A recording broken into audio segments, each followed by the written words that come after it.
Hi, this is Emily, And this is Helen. presenting you Hello Audio, where every 2 weeks, we are showing you the best entrepreneurs for music, audio, and tech.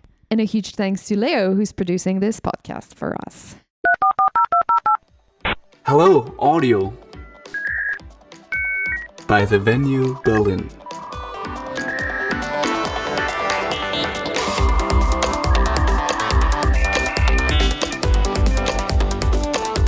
Welcome to our third episode. Today I'm welcoming Matthias Jung from Berlin Music Commission. Hello, Matthias. Yeah, hey. Maybe we just start straight away and you tell us a little bit about the Berlin Music Commission. Yeah, Berlin Music Commission is the network, the music business network of Berlin. Basically, it's an association of about 120 members at this point, all connected to music, obviously, like all sectors of the music business, starting from artist services like classical labels, over to publishers, recorded music players, live industries, agencies, and so forth. Politicians and institutions are also members, so it's a pretty broad variety. Cool. And what are the tasks of the Berlin Music Commission? The commission organizes and connects the key players of the industry and act towards politics and other industries, such as the film industry, which we are meeting this night. We are not just only representing the needs or interests of the members. We also want to look a lot in the future and foster innovation, look at new technologies and see what solutions we can bring to our members facing that. Great. Sounds interesting. Sounds just like the right network for our venue here today. What is your role in the Berlin Music Commission? I've been working for them like a couple of years now. I'm with the commission and I'm the head of content of the Most Wanted Music Conference, which is an annual format happening every November, beginning of November. So come over to Alte Münze. That's where we're hosting the conference this year. You've already explained a bit about the partners and members that you have in your network. Maybe you elaborate this a little further? As I said, it's they're coming from all areas of the music business, like the whole value chain is represented. So starting from live entertainment, music software, club culture, recorded music, education, music media, politics. We do have science and universities because the commission also seeks to analyze challenges of the future. So we give a job to a university, or we would work with a research institute which does a survey or analytical work, bringing it back to us, and then we share that with our community members. Are there any recent projects that stayed in your mind? Were really interesting? Of course, data is a big issue for us. Everybody's talking about metadata in the music industry, or in the last couple of years. So we are working lately with a project from Leipzig University and some branches of GEMA IT, like connected agencies of them. And we had a study on these topics.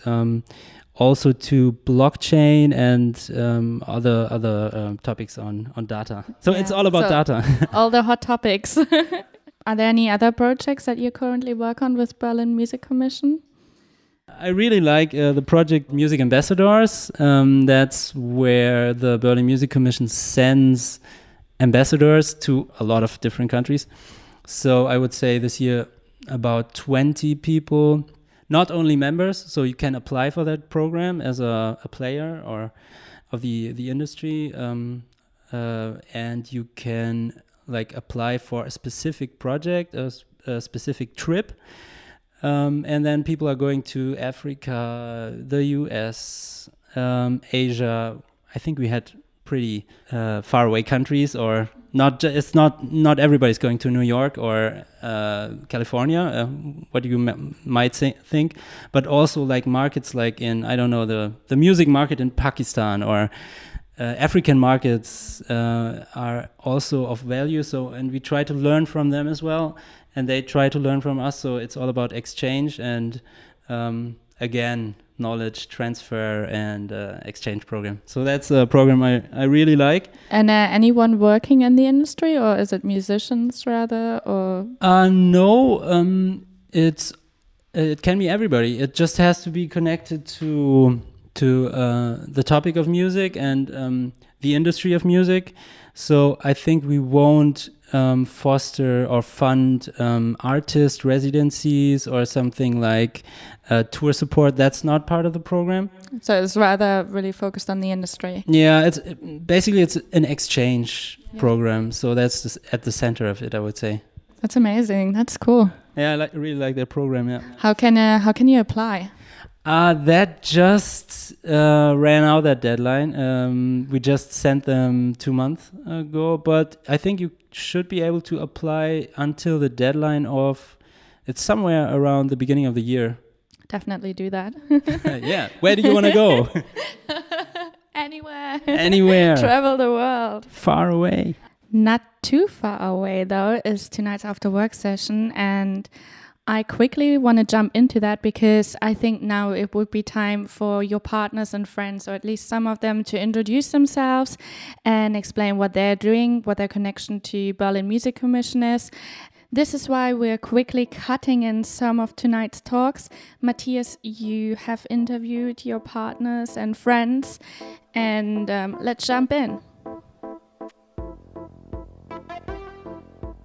Erwin founded the Film Tech Office Berlin. Erwin, you also occupy yourself with funding strategies, community-driven. You just made a blockchain token, work for film funding, or did something on it. You can tell us later. But first, tell us about the Film Tech Office. Why do we need another network specifically targeting film tech players in the market?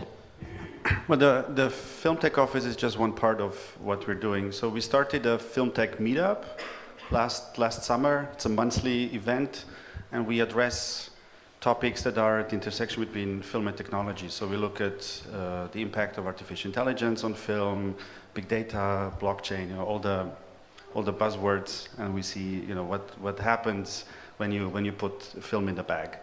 So it's a monthly event. We travel, we go to different larger co-working spaces, and we have a community of 1,500 people in the meantime. So it's a growing community with a larger part coming from areas that are not film. The smaller part is coming from film. And out of the Film Tech meetup, we realized there is a need for a physical space where people who are working in this field, at this intersection, actually can find a desk. Place to work. Yeah, so we founded the Film Tech Office, which is a co-working space specifically for people who work in this field. Okay, so I'm a film producer or film music producer. Can I get a place at your co-working office, or can these people join your network? And how does that work? What else do you offer your members there? It's super straightforward. We have just one pricing model. You find everything on filmtechoffice.com. We welcome everybody who has a slight connection with audiovisual media. We wouldn't think that someone who is an architect or a radio DJ would find much value in there. So we're looking for people who work with film, storytelling in a larger sense. Mm-hmm. And we have weekly events in the office. We have a Friday lunch. We have the Film Tech meetup, which sometimes happens in the office, but most often it's somewhere else because we want to connect with different communities. We have dinners. We do a lot of networking because we care a lot about these connections. Yeah. And very briefly, tell us about this token thing.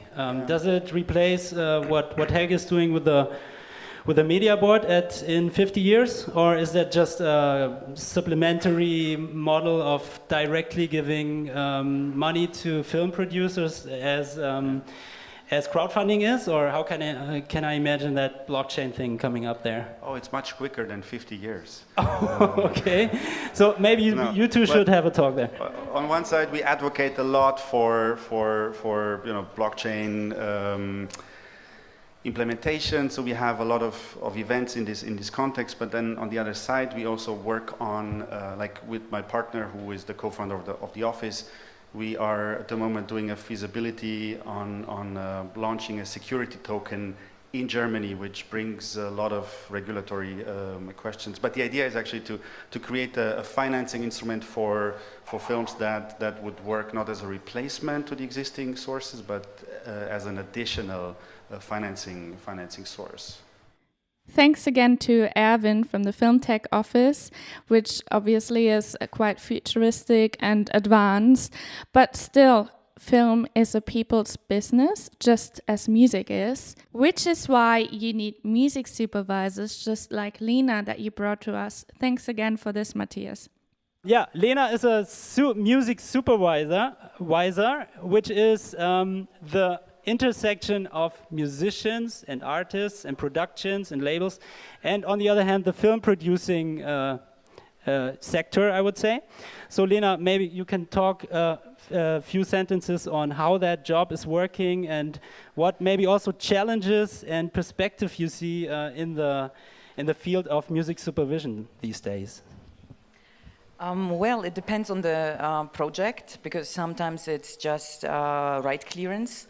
And the challenge about this is to find the right keeper and to find 100% on each right, which is challenging sometimes, especially when you have artists which are not published or do not have a label. Then the biggest challenge is actually budget, as already Jürgen said. Yeah. The budget is a big challenge because even you have a big budget, the music budget is not very, very high, and especially in Germany, music kind of is important, but you are involved in this procedure very late, and often the budget is already gone. So finally, after years and years, producers and notice that actually it's very important to involve a music supervisor quite early. So I think the future is bright, and the future is really bright for music supervisor, because finally people notice that it's important to have a person responsible for this. And they just call me and just like, okay, we cut the budget, can you do something? Can you change the music? And it's my responsibility. Yeah, thanks. So yeah, Lena also did the work for Oh Boy. You might have seen that movie. She did the music supervision for that. So what do you think about networking? Tonight is a networking event, so I'm gonna be finished in 3 minutes. So hang in there. We network. We talk to people. What do you think? What is the role of networking? Is it all about connection in that field, or what do you recommend to the people who want to get involved in this field, or work as music supervisors in the future? I think network is a big plus, a huge plus. And to be honest, when sometimes I'm sitting in a production, it's just the first meeting with a new director or new production, and they tell me yeah, we would like to use this song, and then I can remember, okay, this song is published or the label is there, so I can already know if it's easy or not easy to get it. So network, also people who are having music. I've been actually asked yesterday, why I didn't send out any brief to someone, because I'm working on a new movie, and I was actually only looking for replacement for one song, and it was like a Turkish disco song, and I knew that the person do not have this in catalog, so I didn't send out the brief. So I asked him, do you have Turkish disco? And it's like, you know what, I might have. So at least, when you talk to people, you figure out and network, and knowing people, what they have, what they propose, how they work, is very important. Is the main thing. And yes, even though music supervision is a people's business, it is very hard for newcomers to get their music into film. So there are platforms like NALS that solely work with newcomers who are not signed to any labels and support their music to be plugged to films or even advertisement. James von Knauss, is also working on music supervision, but more in a platform-driven way, I would say. You were just telling me you were doing the job and then you realized you're a music supervisor after doing the job a couple of years. So maybe not everybody knows about it, and you ended up creating a platform for musicians. There are a lot of sync platforms. Why do we need another one? Can you tell us more about that? Yeah, cool. Thank you. I accidentally was a music supervisor. I was thrown into it with a company. I had to find music for the DVDs we're producing when DVDs were a thing. I had no prior experience, and I went out and found music. And I started seeing the problems then, which was just mentioned before about trying to find music on a very low budget. Because when our company started making, started blogging, I had to find music on an even lower budget, and it was even more difficult to find fresh, cool music. So about 2 years ago, I started a platform. It was a music supervision platform for filmmakers, and it was quite cheap, focusing on emerging artists. And we've just done a huge pivot to this subscription platform, and hoping to bring in the music supervision platform in a few months. Basically the platform now is a music catalog where we offer unlimited music use for any project for filmmakers and content creators. We only launched in March, so it's very new. And as I said, we want to bring in the music supervision platform as well. That's sort of the crux of it. But behind the scenes, we also offer a range of services for our artists, which we're developing right now. There's some artists of ours here today, and I've got them gigs. We get them gigs. We palm them off to labels, work with PR agencies as well. So, it's quite a big operation, and it's growing very fast. Right. So what would you say people are using the platform for? Is it really the big films, the big movies? Because if it's a subscription-based model where I pay like a few $100 a year, like a big artist wouldn't sign on there, and neither when it's like exclusive content for synchronization. So is it really the big ones, or is it like more like the social media kind of sphere? What would you say on that? We're just finding out because we're so young. But currently it's mainly for a lot of content-driven stuff on Facebook and YouTube, because there's YouTube Content ID, there's also Facebook Content ID and Instagram Content ID, so you can't just put up a random song anymore. Basically it's marketing agencies and indie filmmakers making lots of content. So we'll see where it goes, but that's the market right now. Right. Thanks again to the partners of Berlin and friends, of course, from Berlin Music Commission for this little introduction. We saw that you got quite a lot of partners and friends working with Berlin Music Commission. I guess they all got a variety of goals that they want to achieve with their businesses or as a sole trader. What challenges do you currently face as Berlin Music Commission, especially with the digital change within the music industry? It always has been an industry with a lot of change, I would say, during the last decades. And it always has been at the kind of forefront of technological change, as it is a content industry, of course. A lot of businesses and companies are facing effects of digitization. They have to come up with strategies facing it.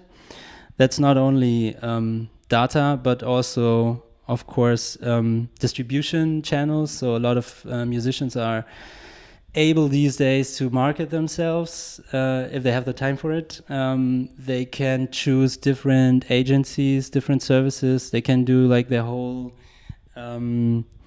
they can set up their whole company as well with a bunch of friends, basically, everybody doing something different, and you still can reach your audience over the social channels and stuff. So the old contract with a label or a publisher is more or less not the only option at this point. So these days you can just if you think about it and you're like a little bit into the business also, you can search for your alternatives and then find your own way. So I think that's something that changes also the whole take on the little labels, like the independent labels and so forth. And the services, of course, change because the formats change. Like we have the experience technologies like AR, VR, mixed reality coming up. So we need content for that. So there will be businesses following up that need. And of course, blockchain is a big topic for us at the moment because funding models are changing, like the classical political ways of distributing money are changing. And of course, that affects the music industry because you have new options for getting your music out. Do you feel like classic music industry rather feels threatened or sees all these changes as an option? What is your view on that? Yeah, I think they are aware of it. I think they are well aware of it. A lot of big players have their own accelerators within the company. They have people working on these technologies. They have people in place, of course. But then again, there are big companies, so it's sometimes hard to get from it all the levels up. And we see at different points, we see them reorganizing and restructuring their businesses. And as a little player, you're always a little bit faster. And so that's also something good to be a little bit more agile than like a big company. So, but I think still they understand, or most of them understand, to cooperate more with the little ones as well. Yeah. Right. Let's move on to tonight. You're hosting tonight's after work session, and you chose a special topic for your after work session. You want to talk about sync of music and film. Why did you choose that topic? As we are seeking to find industries who are close to music, and film is obviously one of the main, or one of the closest, I would say, because each film has some music most of the times. No film works without music unless it's a specific production focused with working without music. I don't know. But most of the time we create these like emotional moments or emotional spheres in films, and we take music for that. Might be production music, might be a film composition, might be a sound design. So, but there's always that audio thing within the audiovisual media.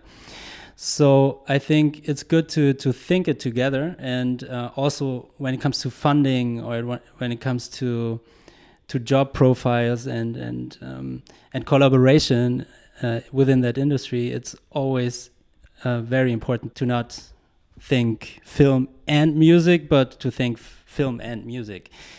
That's what this evening should be. This night should be about. Getting to know each other, getting to know different networks, and sharing ideas, maybe leading to interesting talks, maybe leading to specific projects or products, ideas, companies. It's always good to talk to each other and not stay within the bubble of music there. One more question about film and sync. What changes do you personally see right now in the sync industry, especially connected to film? Is there anything that you're currently seeing that is massively changing? Yes, it's the beginnings, I would say. So we have AI rolling in, and it doesn't stop at film, music supervision, and artist placements in movies and TV and advertisement. Machines are getting a little bit more intelligent. They can read an emotional meaning at some point. So they know what kind of timbre, what kind of music would be fitting, searching that out of a data bank and making like pre-selections for a music supervisor who can then again say, I'm choosing this. So I think the human will be at the end of the line, or will take the final decision, but we can still see some technological changes in the decision-making process. So we have that whole AI thing coming in, and then of course I think with the VR, augmented reality, mixed reality technologies, We can see 3D sound rolling in again. So we were talking about this topic like 10 years ago and nobody was interested. It was all there. But then again, the technology from the audiovisual side wasn't there. Yeah. So I think what now happens is, and I'm just seeing somebody wearing an Oculus here. So what am I talking about? The 3D sound and intelligent 3D sound will be a big topic during the next few years, which we also are touching on broadly in the Most Wanted Music conference. So we want to have this lab and want to show the people and let them experience the technologies and what sound can do and how the whole storytelling process is affected as well with 3D audio. So that's how I see like the two main big issues. Still being a very networked kind of topic and still being a very emotional, connected thing. So humans are best at that. So it's not changing that fast, I think. But it will be enriched, we can say maybe, by technology again. We always have one very last question. Which you didn't tell me before. Which I didn't tell you up front. We always ask our hosts what their current favorite tune is. Whoa.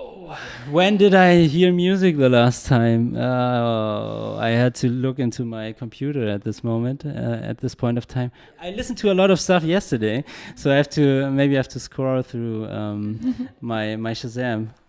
I can tell you something. I was just at Critical Mass, like the cycling thing, which I think there were 8,000 people there. Yeah. And I was always like going with a bike to the point where the best sound was. So, and then we would stay there and go with that sound system basically. And then I had to Shazam one thing on one hand and drive the bike on the other. So maybe I can share this track because I really like this. It was called Trop de temps, which means too much time, which I just took for thinking about it. And the artist is called Lagal, so you can check that out. It's pretty old tune, but it was perfect for riding the bike, so that's Cool. a summer thing. Nice. Thank you very much for sharing this, and thank you very much for your time for this podcast. I really enjoyed the talk. It was really interesting. Thanks as well to Melodrive for our little jingle at the very beginning and the end of our podcast, and now we're really looking forward to our after work session. Thank you. Yeah, thanks for having me.